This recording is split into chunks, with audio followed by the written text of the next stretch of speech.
Beautiful, beautiful song. Thank you, thank you. What a lovely tribute. Will you join me in prayer?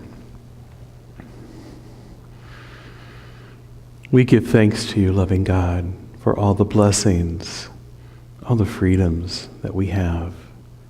We thank you for allowing us to be alive in this moment in time. We affirm your presence in all things and affirm your presence in this message, that my words and thoughts will be meditations unto your heart. We give thanks and praise. Amen. So it appears that in a larger church where they had multiple times of worship, that the minister noticed that little Janet was looking at the wall of service, which was honoring all the military dead, the people in the church who had gone on, who had made the great sacrifice. And he explained to her that, Janet, this is our wall of service. All these people died in service. And Janet looked at him and said, well, which service was it? The 9 o'clock or the 11 o'clock? And surely you must feel that way sometimes while you sit there. So it is Memorial Day, and this is a time that we honor those who have made their transition. And it was designed originally to honor those who died in war, who died in service to the country, who made that ultimate sacrifice. And I was thinking about that ultimate sacrifice and knowing that in our culture that sometimes when someone has made that ultimate sacrifice or has made their transition, we call for a moment of silence. And I remember the first time that I was approached or experienced the moment of silence. I was in junior high. Silence is not something that's normal for someone going through puberty. And President Johnson had died. And Mr. Bradley, the principal over the sound system, said we were going to have a moment of silence. And we all kind of looked confused. What's that mean? Well, it's a minute in which we don't talk.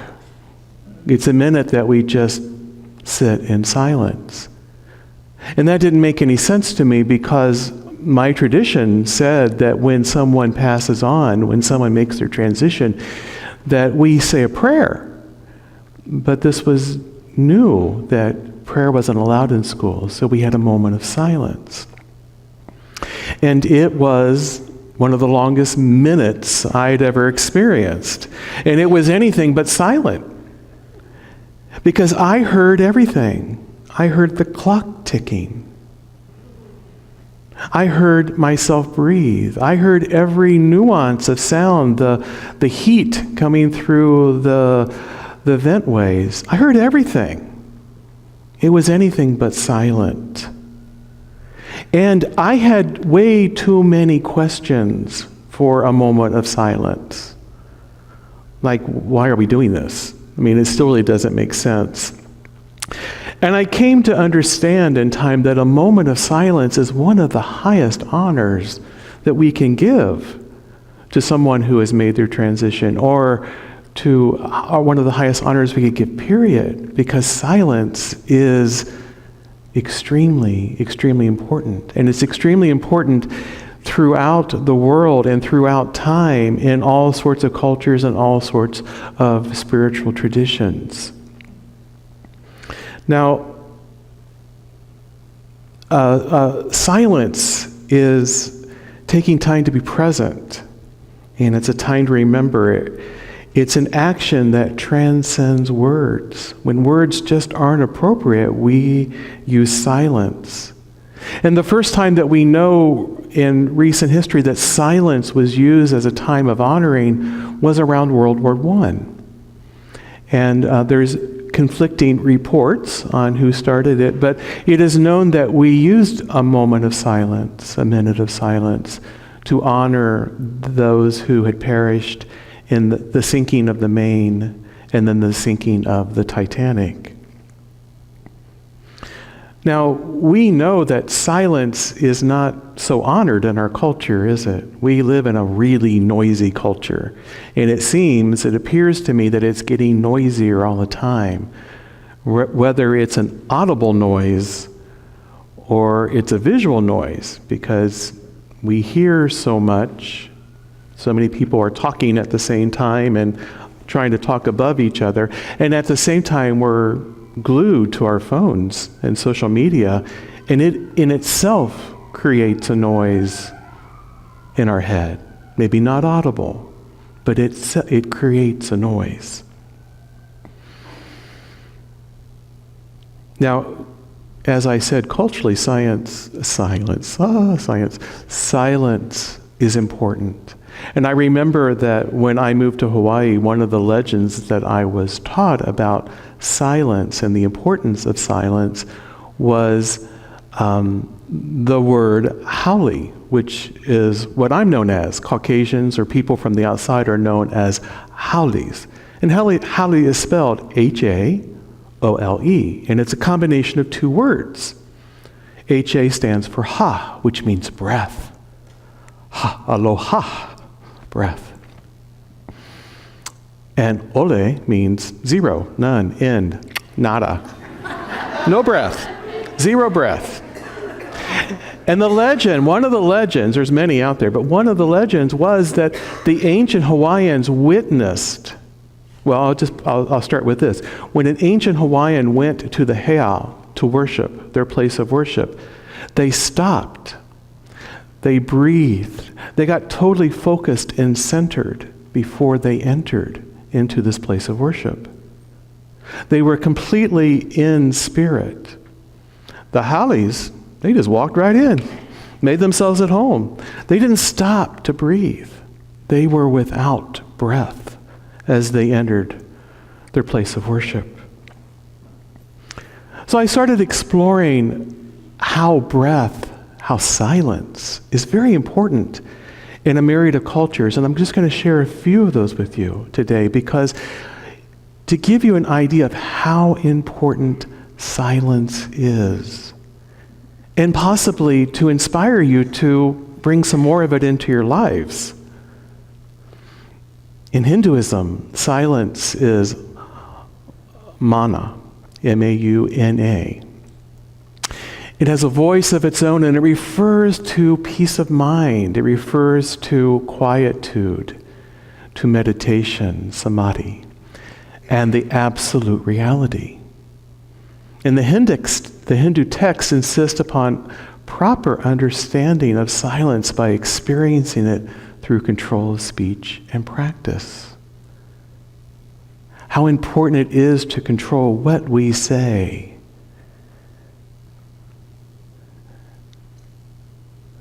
The Cajon says, when the five senses and the mind are stilled, when the reasoning intellect rests in silence, then begins the highest path. In Judaism, the Talmud says a word is evaluated for one selah, coin, but silence is valued at 2 selahs. And Ta'anit Dipur is the fast of speech. Although what I learned in that was it isn't the fast of speech completely. It is the fast of speech that anything but talking about the Talmud. But it is being careful with our words. It is choosing to only speak about those things that are really of importance to speak about. The craft of a person in this world is to behave as if mute. The craft is not to learn to be a babbler. This is something one has to learn. Isn't that true? Since the baby knows to talk, he babbles if it pleases him. Silence needs to be learned because silence is a great skill. And by it, you recognize the person of intelligence. The nature of a person is solitude. Only in that does the soul and the spirit develop their strength. Silence, so important. In Buddhism, we know silence is very important. One of the things that There was a term, the noble silent, and that was silence. And that was when the Buddha was approached with a question that was unanswerable or just too foolish to answer. The Buddha just didn't answer it. And the central aspiration of Dharma, the truth practice, is discover the stillness and the silence of the mind. From this point, the created world can fall away to discover freedom and the end of suffering. How very beautiful that act of silence is. How healing that act of silence is. When we're not filled with all the chatter of the world. How beautiful to surrender into that. Sit in silence and listen to your breath. Let it expand. You are a part of everything around you. And yet, all you have looking for already lies within. Well, gaze inside and you will find that you are the universe. Well, that quote was attributed to the Buddha, but I would say that Charles Fillmore would have said the same thing, maybe using slightly different words, but basically the same thing. And this quote, silence and smile are two powerful words. Smile is the way to solve many problems, and silence is the way to avoid many problems. How many times could we have avoided a situation, a problem, if we had just kept our mouths closed? If we just kept quiet and didn't allow that utterance to come out? How many times? In Islam, Muhammad said, speak a good word or remain silent. You see, silence cultivates one's spirituality and feeling of nearness to Allah. The more we adopt the practice of silence in our lives, the more beautiful we will find it to be. And Rumi says, silence is the language of God. All else is poor translation. God bless that, Rumi. So silence in the Christian world isn't talked about a lot. So what we know is that in Christianity, we have a practice called contemplative prayer, and it is about silence. It is about sitting in silence with a mantra or a word, a meditative word that we focus on and allow our minds to go back to that word. It could be a word like love or God or Jesus or whatever it is, grace, whatever it is. There are many references in the Bible about Jesus seeking solitude, seeking silence, going to that time in prayer. And there are just as many references of Jesus not answering someone. In fact, when he went before Pilate, he did not answer. He did not answer the charges. And I'm reminded of yet another quote, a Buddhist quote. Silence is the best answer to someone who doesn't value your words. Sometimes it's just as appropriate not to answer, not to put energy into an argument. It's just as best just to step back and breathe and be present. And that's what we're bringing to the world, because the breath is healing. Words sometimes aren't so healing. They can be healing, and we can choose those healing words. But in those times when we're at a loss for words, or we don't want the wrong words or intention to come out, we breathe and we can stay in silence. In unity, silence is a state of non-awareness that arises during some forms of meditation. It is the medium in which and from which our true nature, the Christ, is expressed. It is the source of creativity. It is both the means and the goal of the path to all spiritual attainment. Silence is extremely important in unity. Hence, we have silent unity. We equate silence with prayer, with meditation. One of the greatest gifts that we can give in that time of prayer and meditation is to go into the silence and lose awareness. We initially go in, we are aware and go in, but we lose that awareness. We go to that non-awareness. The silence is designed primarily to enable us to come into an understanding of spiritual things. As we drop away all the habits and thought, speech and action, which are now known to us, we shall quickly come into an understanding of newer, lovelier, and greater things. The practice of silence expands the consciousness to include the things of spirit. When we go into the silence and allow the silence to be the silence, we start attuning very strongly to spirit. The purpose of the silence is to still the activity of the individual thought so that the still small voice of God may be heard. For in silence, Spirit speaks to us, and just that truth of which we stand in need.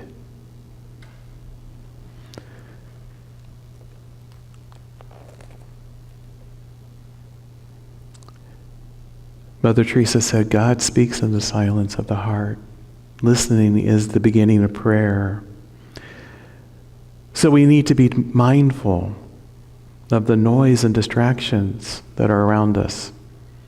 It's one of the first steps we come to the silence, is just being mindful of what is going on around us, all those noise and distractions, and possibly how we're contributing to that, how we can also alter that to have less of it. Sometimes that means turning the TV off. Sometimes that means, for me, turning the radio off in the car.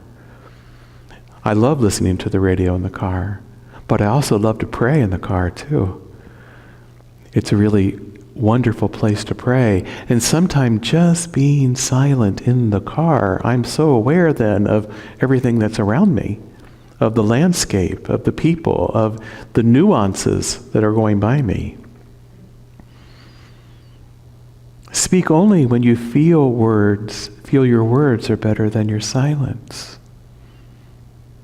Be aware of your thoughts. Be aware of your intentions as you are speaking. Make them honorable. Make them good. Make them loving and healing. And then take your questions into the silence. Not every time we have a question does it need to be answered. In fact, one of the greatest gifts we have about silence is this sense of wonder. When I think about the universe and I think about the unlimited boundaries, that the universe is eternal and goes on forever, when I think about that, I go into a state of wonder, because there are questions that cannot be answered in that. So I don't really think anymore about how did that happen? How does that work? It creates a sense of wonder. And that is the connection with God that I want, is that sense of wonder. Allowing God to manifest through me in that sense of wonder. And as I look into your lives and how they unfold in your love and your healing and your gifts and your creativity, I have that sense of wonder. What is coming from them next? I've had the other experience too, where you don't know what the next thing that's going to come out of their mouth is. But more often I have a sense of wonder.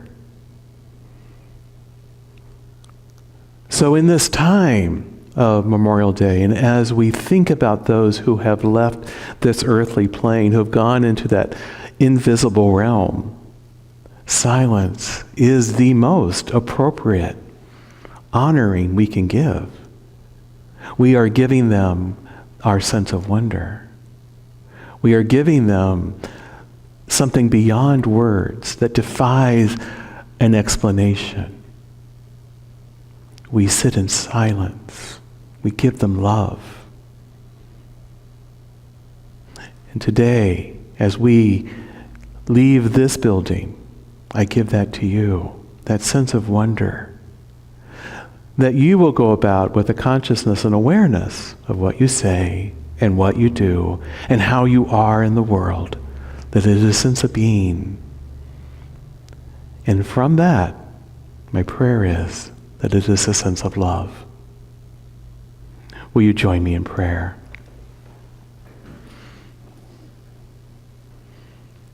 We give thanks to you, God, for this unlimited, eternal universe.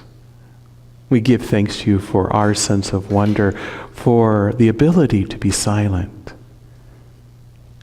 And we affirm that you guide us into our silence on a daily basis and on a moment-to-moment, to allow our words to be words of choice, to allow our intentions to be loving, healing in this world.